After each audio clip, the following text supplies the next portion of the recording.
Hi guys! Welcome to my channel.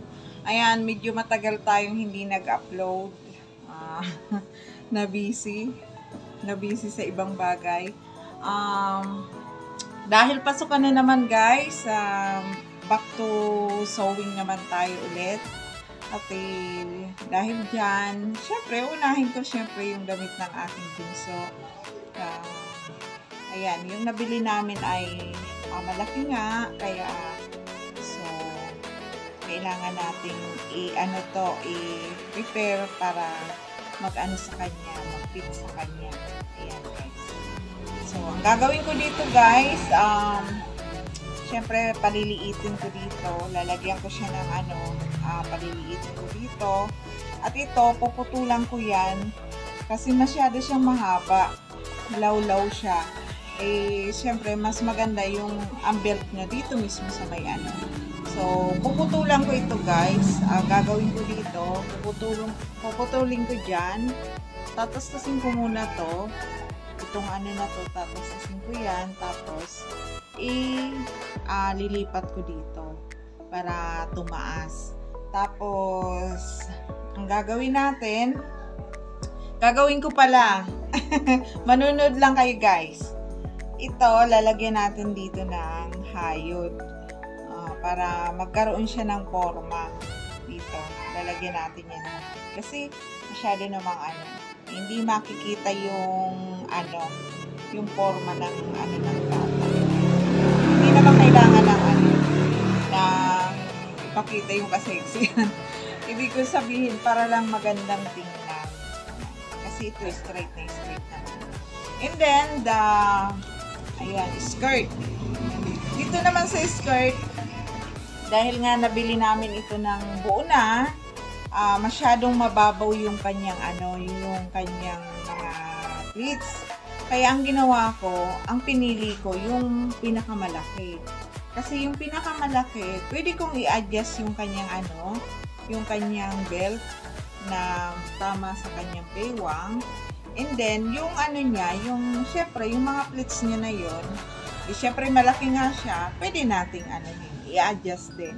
So, lalalim yung pleats niya, tapos ito namang haba niya, titiklupan na lang natin, para mas, mas komportable yung bata na isuot, mas maganda sa kanya. Yun nga, katulad ng, ano ba tawag dito? Nawala na naman ako. Ayan. Tara na guys. Panuorin niyo akong manahe. Sinabi ko ay tatastasin muna natin ito. Ihiwalay muna natin ito dito. Madali natin ayan, putulan na natin ito guys. Sukatan natin para pantay dito. Baka magkakalang.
i-adjust natin guys yung belt. So, ito mga loops na to, kailangan natin din i-adjust. Kasi, wala na siya sa ano, wala na siya sa balance. Kaya kailangan natin i-adjust.